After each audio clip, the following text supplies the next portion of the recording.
안녕하십니까? 네, 복음 말씀을 좀 전하겠습니다.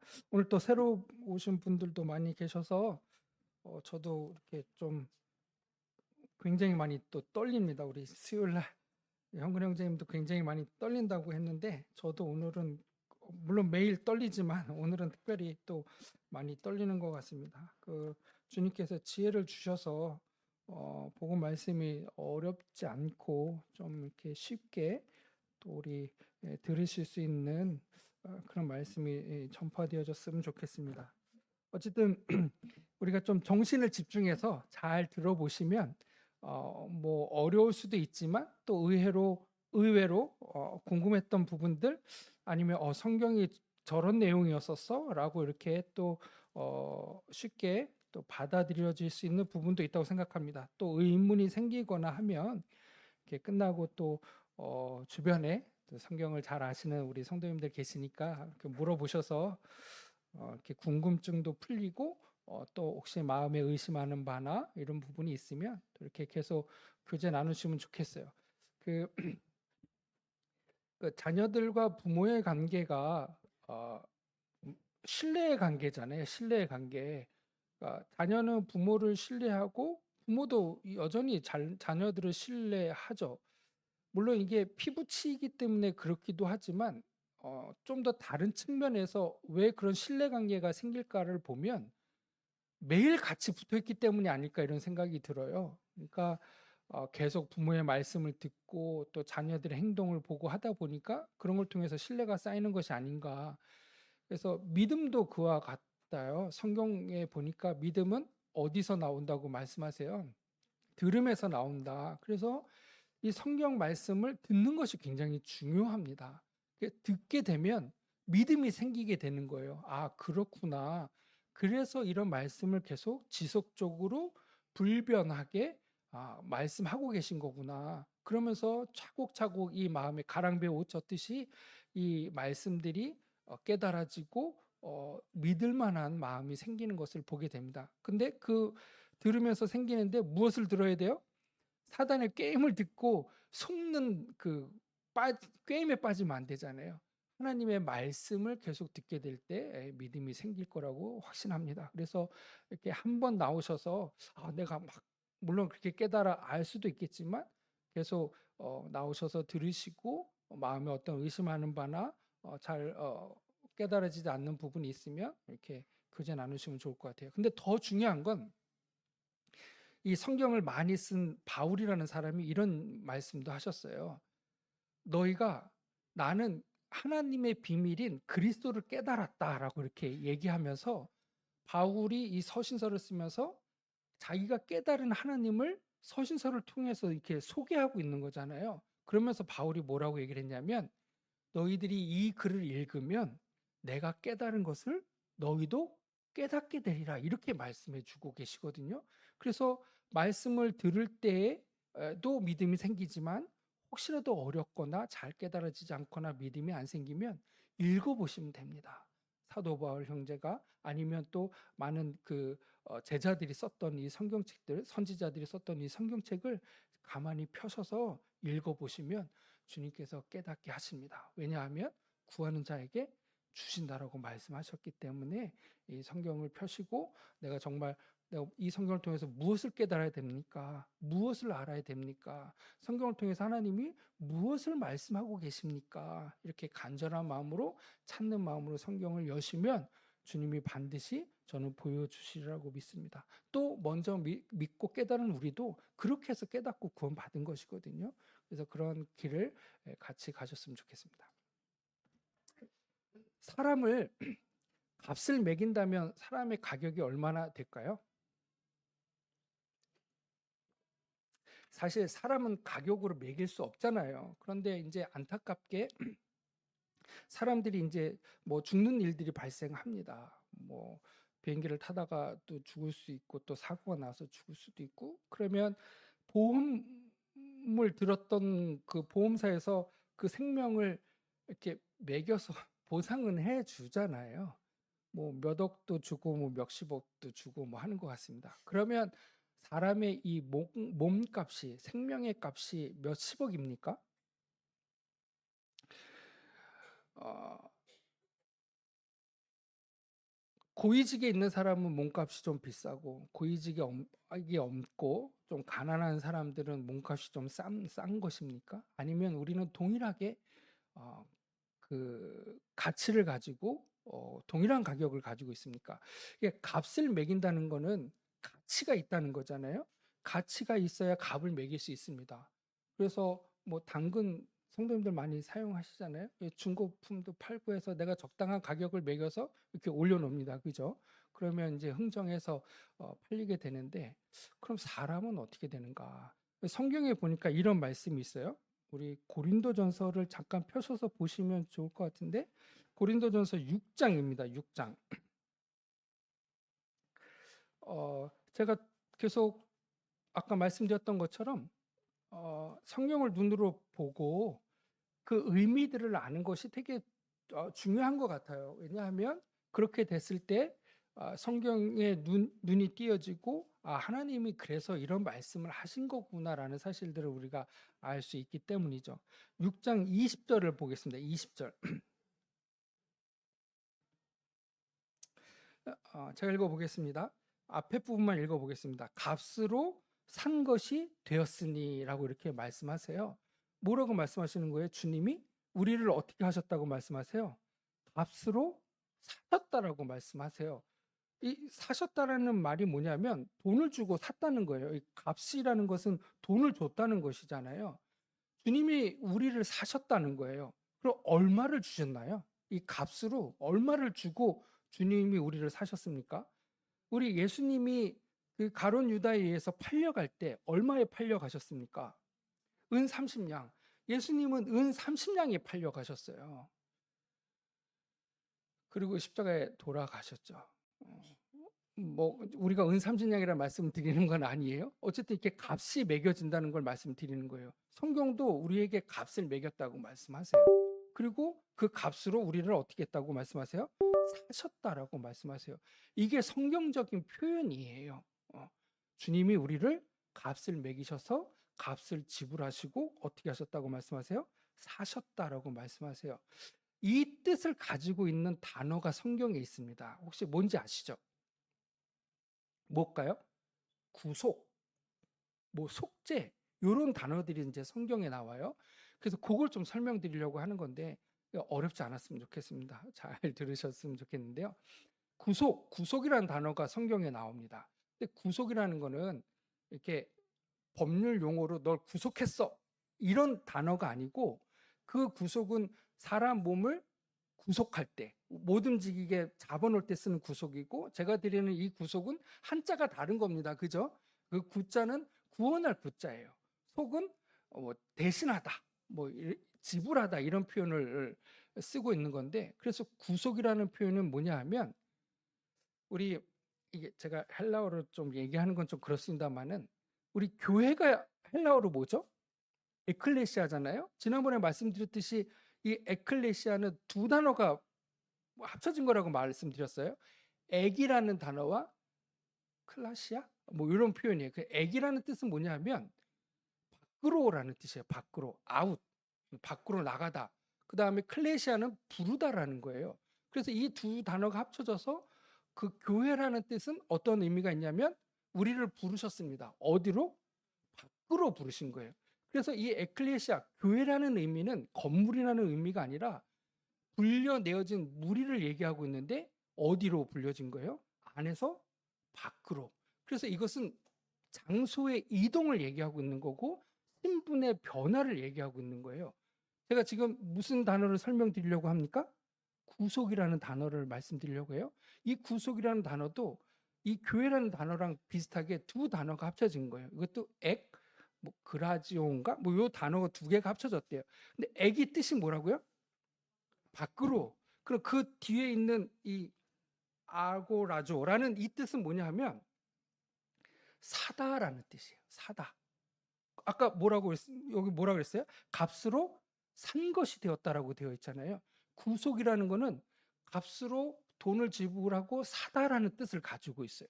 사다. 근데 어디로 산 거예요? 밖으로 산 거예요. 밖으로.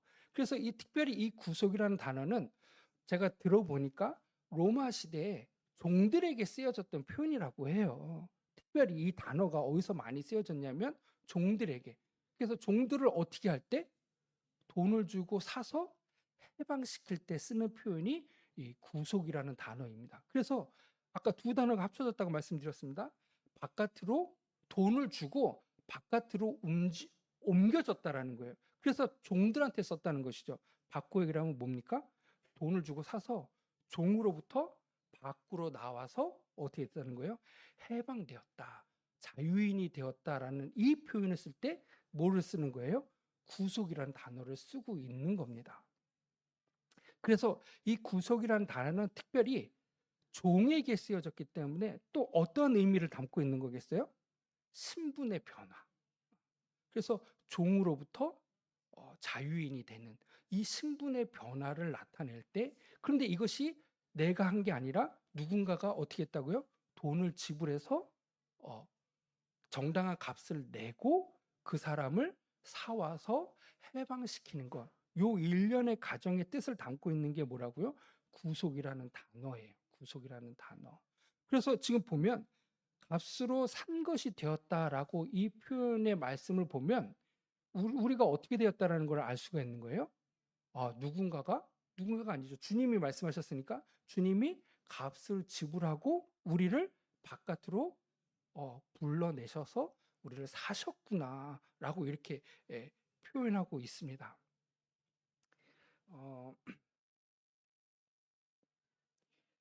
우리 그 신분의 변화를 나타내는 단어가 있는데 한번 보실까요? 우리 갈라디아서를 잠깐 펴보겠습니다. 갈라디아서 옆에서 조금 도와주시면 좋겠어요. 제가 이걸 임의로 설명드리는 게 아니라 성경에 이런 표현들이 다 나오기 때문에 제가 요약해서 이렇게 말씀을 드리는 겁니다.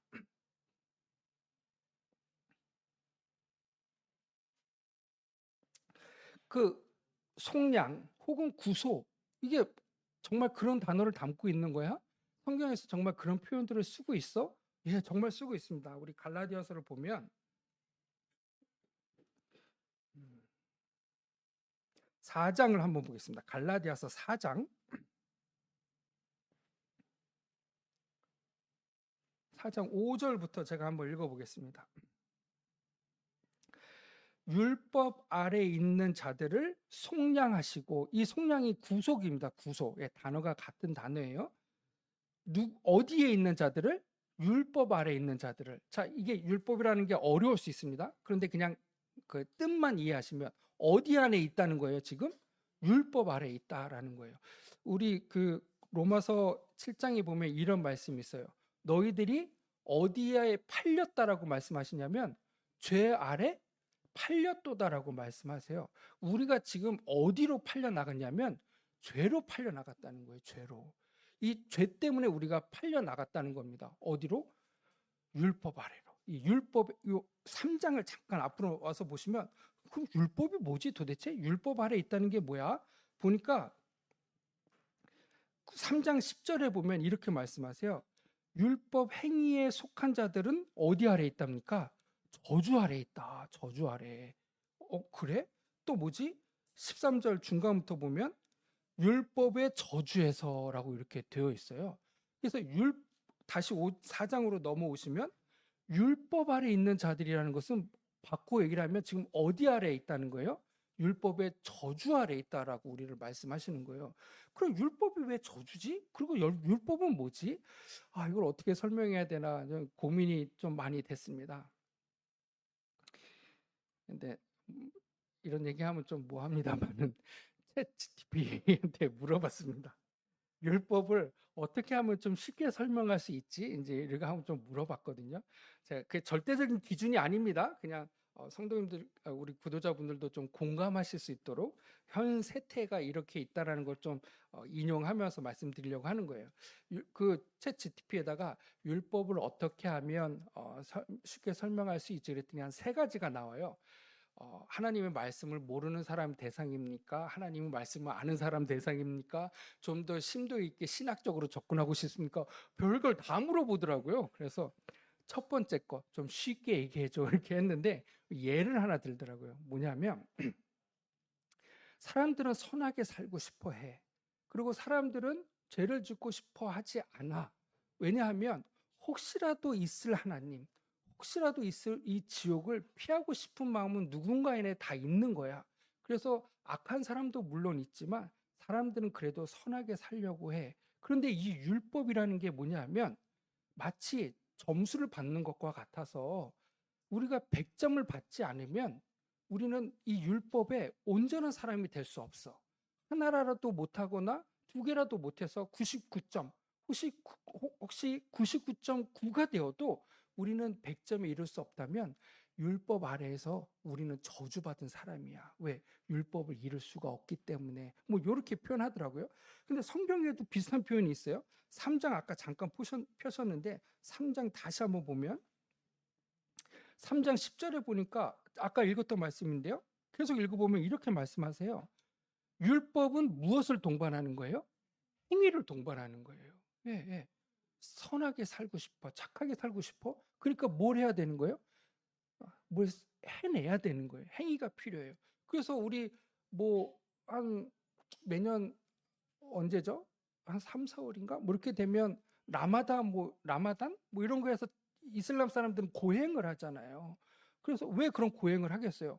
내 육신의 어떤 더러운 것들, 잘못된 생각들 이것들을 다 걸러내고 극복하기 위해서 그런 고행들을 하고 있는 것이거든요. 그런데 성경도 그렇게 얘기하고 있어요. 그런 율법 행위에 속한 자들은 저주 아래 있다는 거예요. 왜 율법의 행위로서 내가 온전하게 되고 싶은데 그것을 저주라고 말씀하시냐면 그 뒤에 이렇게 말씀하시기 때문이에요. 누구든지 율법책에 기록된 대로 온갖 일을 항상 행하지 아니하는 자는 저주 아래 있음이라 이렇게 말씀하시는 거예요. 되게 놀라운 말씀 아닙니까? 내가 오늘 욕을 하고 싶은데 참았어. 내가 누군가를 화내고 싶은데 참았어. 매우 잘했어요. 그런데 이, 이 율법을 만드신 하나님께서 뭐라고 말씀하시냐면 좋아. 그 율법으로 아주 잘했어. 근데 어떻게 되냐면 여기 봐봐요. 온갖 일을 항상 해야 돼. 온갖 일을 항상 하지 못하면 뭐라고 말씀하세요? 저주 아래 있는 거야. 그래서 율법이 그래서 우리에게 저주가 되는 거예요. 착하게 살고 싶어. 세상에 있는 법들은 나쁜 겁니까? 좋은 겁니까? 법은 다 좋은 거예요. 법을 지키면 정말 우리나라는 유토피아가 되는 것이죠. 싸울 일도 없고 뭐 해야 할 일도 없어요. 그런데 이 법이 우리에게 오히려 어떻게 되는 거예요?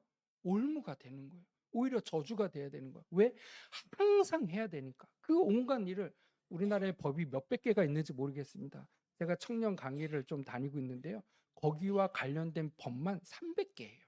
그것만 관련된 것만 300개거든요. 근데 우리나라의 전체 법이 몇 개인지 모르겠습니다.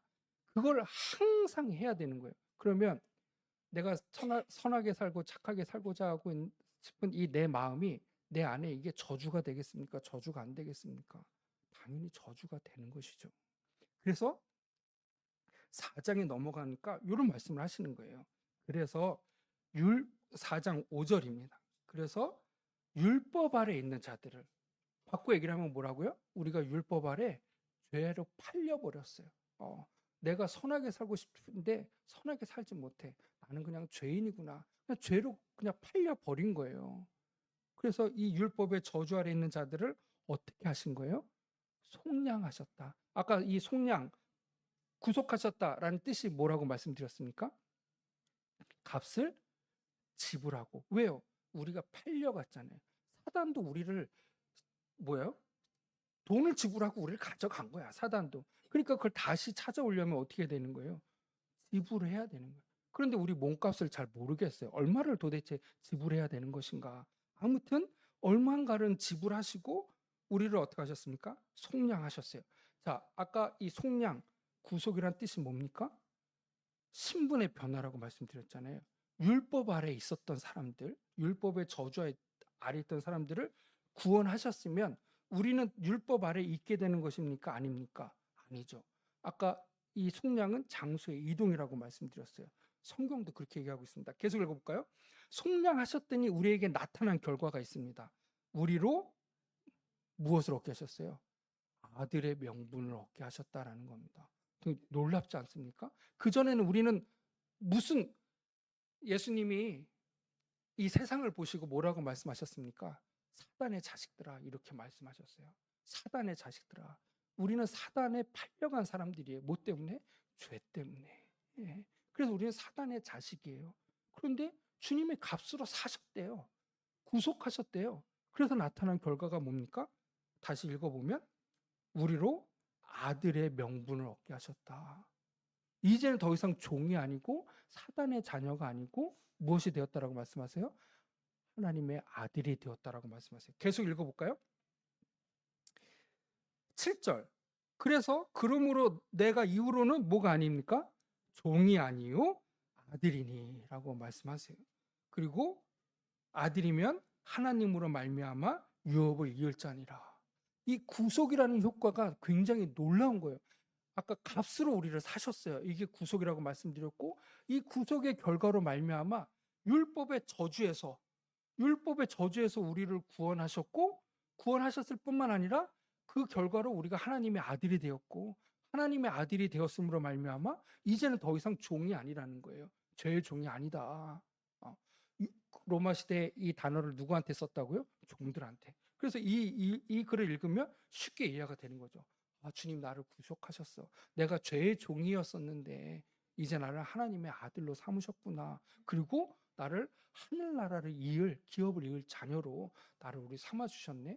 그러면 도대체 주님은 값으로 나를 사셔서 속량하셨는데 얼마를 지불한 거야 도대체?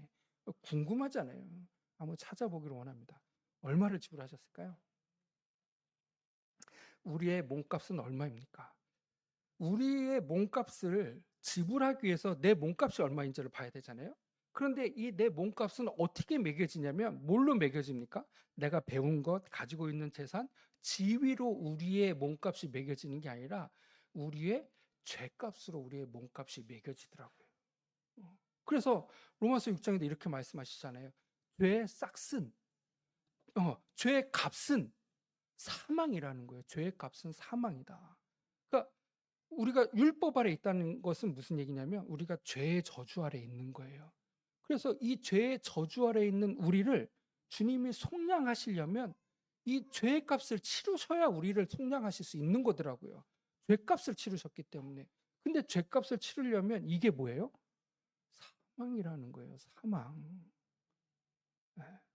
그러면 아까 우리 고린도전서 6장에서 너희가 값으로 산 바가 되었으니라고 했을 때 주님은 우리에게 어떤 값을 지불하신 거예요? 예, 목숨값을 지불하신 거더라고요. 목숨값을. 우리를 대신해서 목숨을 값으로 내신 거예요. 왜 그러셨는지 한번 보겠습니다. 왜 그러셨는지. 레위기에 다 하시는 말씀인데 한번 눈으로 확인해 보시자고요. 레위기 17장입니다.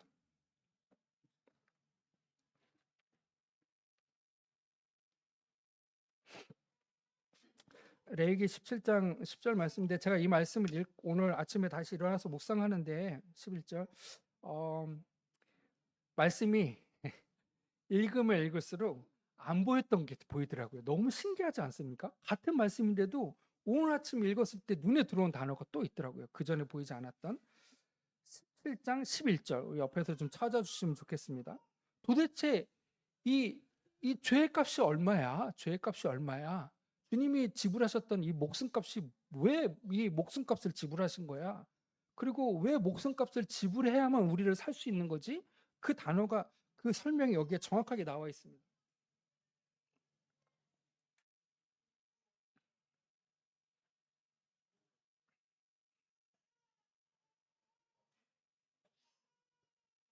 제가 읽어보겠습니다. 레위기 17장 11절. 육체의 생명은 어디에 있답니까? 피에 있대요. 오케이. 뭐 이건 다 아는 거잖아요. 육체의 생명은 피에 있습니다. 그런데 하나님이 지금 뭐라고 말씀하시냐면 이 피를 너희에게 주어서 단에 뿌렸대요. 근데 왜 단에 뿌렸냐면 이 피를 너희에게 주어서 희생제물의 피를 얘기하고 있는 겁니다. 희생제물의 피를 양이나 소의 피를 너희에게 주어서 단에 뿌렸대요. 이 단에 뿌린다는 얘기는 정결케 한다라는 의미잖아요. 단에 뿌렸어요. 왜? 너희의 생명을 위해서. 우리의 생명을 위해서 생명을 가지고 있는 희생 제물을 잡아서 그 피를 우리에게 주었대요. 그래서 그 피를 단에게 뿌렸습니다. 왜 뿌렸냐면 그게 정결케 하는 거기 때문에. 그래서 우리의 생명을 위해서 다른 희생 제물의 피를 뿌리게 하셨어요. 왜냐? 그 단에 뿌리게 됐을 때 너희 생명을 위하여 속하게 되나니. 속한다라는 표현, 아까 뭐라고 말씀드렸어요? 속죄, 구속. 이게 어떤 표현이라고 말씀드렸습니까?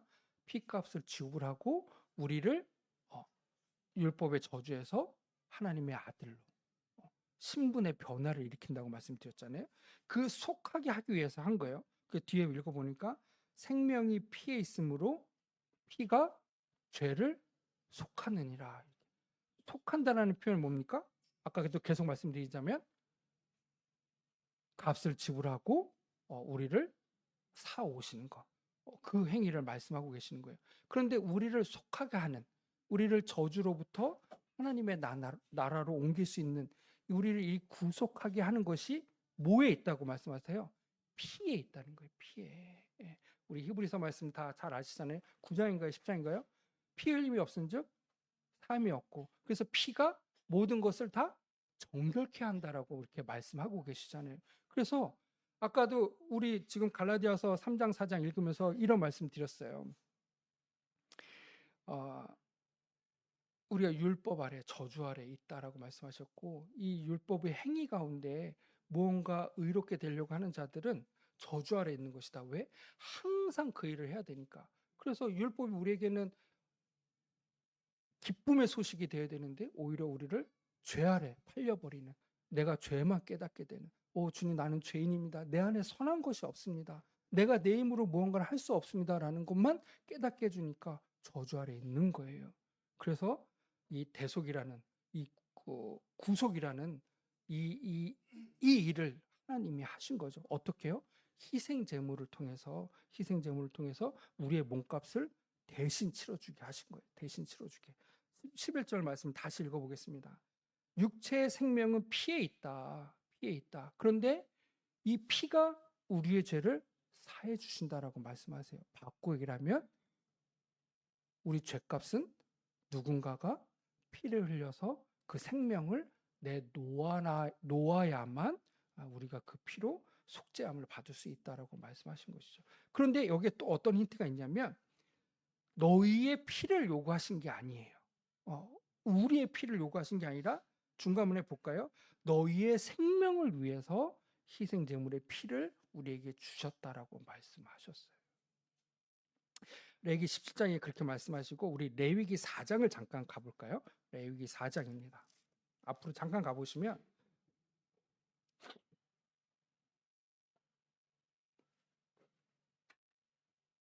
레위기 말씀이 조금 어려운 말씀인데요. 1장, 2장, 3장, 4장, 5장 이렇게 하면서 유대인들이 드렸던 그 제사에 대해서 설명해 주고 계세요. 그런데 특별히 4장에서, 지금 볼 4장에서는 어떠한 제사에 대해서 설명하고 계시냐면 어떠한 제사입니까? 속죄제에서 설명해 주고 계세요. 속죄제. 속죄제. 아까 속죄제가 뭐라고요? 죄를 속하는 거잖아요. 죄를 없애는 제사를 설명해 주고 계세요. 이스라엘 백성들은 죄를 없애는 제사를 드렸어요. 아까 제가 17장 말씀드렸잖아요. 왜 이 죄를 속하는 제사, 속죄제를 드렸을까요? 피가 죄를 사해 주기 때문에, 깨끗해 주기 때문에 그들은 하나님 앞에 이 속죄제를 드렸어요. 그 속죄제를 드렸을 때 나타난 결과가 있습니다. 4장 20절인데요. 4장 13절부터 쭉 이렇게 나오는데요. 한번 볼까요? 4장 13절 읽어보겠습니다. 만일 이스라엘 온 회중이 여호와의 금령, 여호와의 법을 얘기하고 있는 거예요. 율법을 그릇 행하여, 그릇이라는 것은 뭐예요? 죄를 짓는 거잖아요. 그래서 이스라엘 온 회중이 이러한 죄를 지었을 때 어떻게 말씀하세요? 14절 보니까 그 회중은 수송아지를 속죄제로 드려라 라고 말씀하세요. 왜 속죄제를 드린 거예요? 아까 17장, 레위기 17장에 뭐라고 말씀하셨어요? 피가 죄를 속하니까. 그래서 이스라엘 많은 백성들이 회중이 죄를 졌을 때 숫송아지를 들고 가서 그 숫송아지를 번제단 앞에 들여서 피를 받으라는 거예요. 그래서 이 피를 받고 어디에다가 뿌리는 거예요? 속죄제에다가 뿌리는 거예요. 그랬을 때 이스라엘이 정결케 되는 것이거든요. 계속 읽어보면 17절 이렇게 얘기합니다. 16절 기름 부음을 받은 제사장은 그 수송아지 피를 가지고 회막에 들어가서 17절 그 제사장이 손가락으로 그 피를 찍어 여호와 앞 장 앞에 7번 뿌릴 것이며 이렇게 돼 있잖아요. 아까 그 피를 뿌린다라고 아까 17장 말씀드렸잖아요. 왜 이런 행위들을 할까요? 20절에 보니까 이렇게 말씀하고 있습니다. 중간부터 읽어보면 제사장이 그것으로 회중을 위하여 속죄한즉 그들이 사함을 받으리라, 죄사함을 받으리라라고 한 거예요. 자, 그러면 우리의 몸값을 우리가 알 수 있죠. 우리의 몸값은 어떻게 되는 겁니까? 생명인 거예요. 생명. 우리의 몸값이 뭐 때문에 매겨진다고요? 우리 죄 때문에 매겨지는 거예요. 왜? 죄의 싹슨. 사람에게 주어진 이 몸값은 사실은 죄값인 거예요. 그런데 모든 사람들의 이 죄값이 똑같아요. 뭡니까? 죄의 싹슨 사망인 거예요. 근데 레위기 17장 읽어보니까 너희 영혼을 위하여, 너희 생명을 위하여 너희를 대신해서 내가 다른 피를 주었고 그 피가 너희의 죄를 속하여 준다. 그런데 이 피는 생명이 어디에 있는 거예요? 피에 있는 거기 때문에 생명이 반드시 드려져야 된다라고 말씀하시죠. 그래서 우리의 피값은 뭡니까? 생명인 거예요. 고린도전서 6장을 다시 오겠습니다. 값으로 우리를 사셨다라는 것은 바꿔 얘기를 하면 어떻게 하셨다는 거예요? 예수 그리스도께서 우리를 대신해서 목숨을 내놓으셨다는 것이죠. 그 피가 수송아지와 염소의 양의 피가 죄를 사했던 것처럼 예수 그리스도의 피로 우리의 죄를 사해 주신 거예요. 그래서 우리의 피값은 예수 그리스도의 목숨값인 것을 우리가 알게 되는 것이죠. 이 레위기를 통해서 우리의 죄가 어떻게 사해지는지, 우리의 몸값이 어떻게 되는지 이런 것들을 설명해 주신 거예요. 근데 이 속죄라는 것을 통해서, 구속이라는 것을 통해서 예수님의 이 피값이 드려졌을 때 우리에게 나타나는 현상이 뭐라고요? 이제는 너희가 더 이상 종이 아니요 하나님의 자녀다, 아들이다, 이렇게 말씀해 주신 것이죠. 이것은 신분의 변화라고 말씀드렸습니다. 신분의 변화는 우리의 행위에 구속되지 않아요. 저는 성경 말씀에 보면 너희의 시민권은 하늘에 있다라는 표현이 너무 마음에 들어요. 그리고 너희가 생명책에 기록되지 않으면, 기록됐다는 것은 제가 생각할 때 이름이라고 생각이 되어집니다. 너희의 이름이 생명책에 기록되지 않으면 불못의 영원한 형벌을 받는다라고 말씀하셨거든요. 성도님들, 우리가 시민권을 얻고 그 다음에 생명책에 기록되는 우리의 이름, 여러분들이 출생신고에서 인천이라는 한국이라는 시민권을 얻을 때 아기가 태어났을 때 한국을 위해서 금메달을 따야 시민권을 줍니까? 아니면 태어날 때 시민권을 줍니까? 예, 태어날 때 시민권 주는 거예요. 그래서 우리의 시민권은 하늘에 있다는 것에 대해서 너무 감사합니다.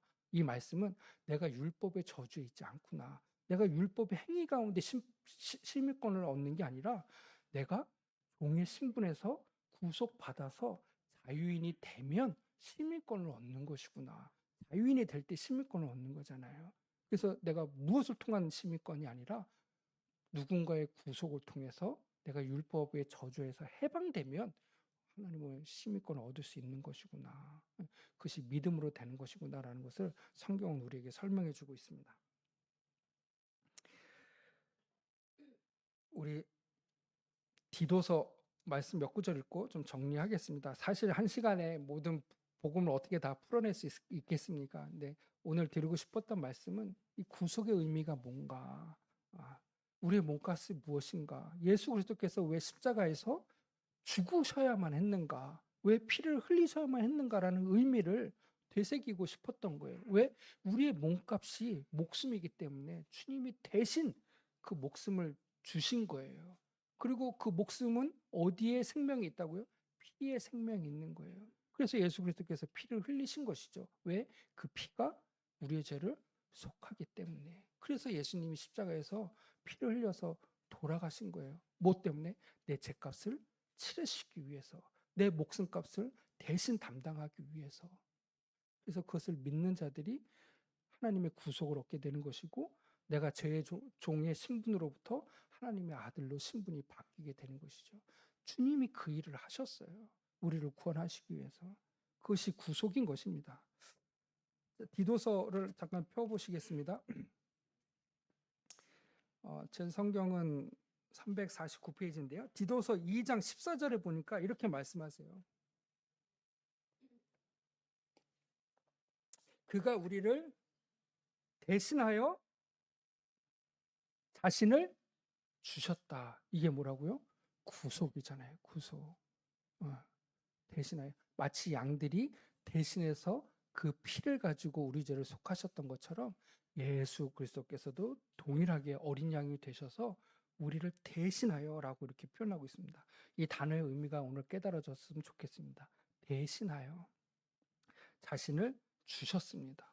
본인의 목숨을 내어놓으신 것이죠. 왜요?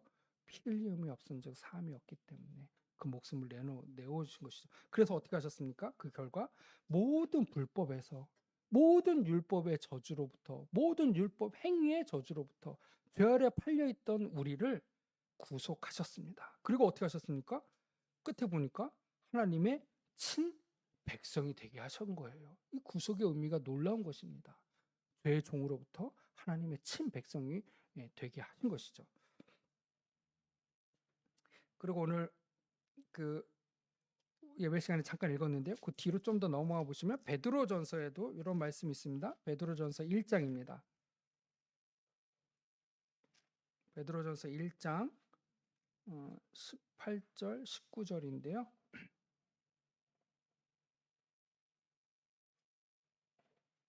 베드로전서 제 성경은 377페이지입니다. 베드로전서 1장 18절 너희가 알거니와 너희 조상의 유전한 망령된 행실에서. 자, 이게 뭐니까? 망령된 행실이라는 것은 뭐냐면 이 우리 조상들 유대인들이 특별히 율법을 지키려고 한 거예요. 그 율법으로서 의를 얻으려고 한 거죠. 의롭게 되고 싶었던 거예요. 성경은 그것을 망령된 행실이다라고 얘기하고 있습니다. 왜요? 거기에는 구원이 없으니까. 항상 그것을 모든 걸 지켜야 되는데 율법으로는 죄를 깨닫는 것이고 모든 사람들이 죄를 범했다라는 사실만 깨닫게 되는 것이죠. 이것이 우리를 구원할 수 없었다는 거예요. 그런데 그 가운데서 우리가 구속함을 얻었는데 어떻게 구속함을 얻었다고요? 그 은이나 금같이 없어질 것으로 한 것이 아니라 영원히 살아계신 예수 그리스도, 하나님 우편에서 영원한 속죄를 이루신 이 예수 그리스도. 19절 오직 흠없고 점없는 어린 양 같은 예수 그리스도의 뭐로 한 것이라고 말씀하십니까? 보배로운 피로 한 것이라. 예.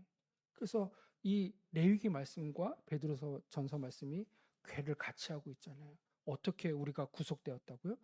예수 그리스도의 보배로운 피로써 우리를 구속하였다. 그래서 죄로부터 우리를 구원하셔서 하늘나라로 우리에게 옮기셨다라고 말씀하시는 거예요. 마지막 한 구절 말씀을 읽고 마치겠습니다. 다시 처음으로 오셨어요. 우리 갈라디아서 말씀인데요. 아까 읽었던 갈라디아서 3장 말씀 읽고 마치겠습니다. 그랬을 때 이 갈라디아서 3장 말씀이 더 우리가 깊게 깨달아지지 않는가 생각이 듭니다. 3장 13절입니다. 3장 13절 제가 읽어보겠습니다. 그리스도께서 우리를 위하여, 한번 보겠습니다. 구속, 속량이라는 이 의미를 여기에서 잘 나타내고 있는데요. 네, 한번 보겠습니다. 다시. 누가요? 그리스도께서. 누구를 위해서요? 우리를 위해서. 어떻게 하셨답니까? 저주를 받으셨다. 저주를 받으셨다는 건 뭐예요? 그 뒤에 13절 읽어보면 나무에 달린 자마다, 십자가에 달린 자마다 저주 아래 있는 자다. 그러니까 예수 그리스도께서 우리를 대신해서 저주 받으셨다는 거예요. 어디에서? 십자가에서. 우리를 대신해서 형벌 받으셨다는 겁니다. 왜 그렇게 하셨습니까? 왜? 율법의 저주에서 우리를 속량하기 위해서, 구속하기 위해서 그렇게 하셨다. 라고 우리에게 말씀하고 계십니다. 다시 한번 읽어보겠습니다. 13절. 누가요? 그리스도께서. 누구를 위해서요? 우리를 위해서. 어디에서? 십자가에서 우리를 대신하여 저주를 받으셨습니다. 그래서 우리에게 어떤 일이 일어났습니까? 우리가 율법의 저주 가운데 있었던 우리를 속량하신 것을 우리가 보게 됩니다. 좀 쉽게 말씀드리려고 조금 먼 길을 갔는데 어떻게 좀 이해가 되셨는지 잘 모르겠습니다. 물론 뭐 이 단어의 의미가 뭐 크게 중요하지는 않다고 또 말씀하실 수 있겠습니다. 그러나 성경은 정확하게 우리에게 구원받는 방법에 대해서 또 이 구원이 히브리서를 계속 읽어보면 이 속량은 일회적이거나 또다시 속량을 받아야 되는 것을 말씀하고 있지 않아요. 이 예수 그리스도의 피는 짐승의 피와 달리 영원한 속죄를 이루셨다라고 말씀하시고, 그래서 이제는 죄를 위해서는 더 이상 제사 드리지 않아도 된다라고 말씀하세요. 그래서 이 사실을 믿는 사람은 우리가 죄로부터 해방되는 것을 성경은 얘기하고 있습니다. 그리고 그것을 만약에 믿지 않는다면 예수 그리스도께서 여러 번 십자가에서 돌아가셨어야 된다라고 이렇게 표현하고 있습니다.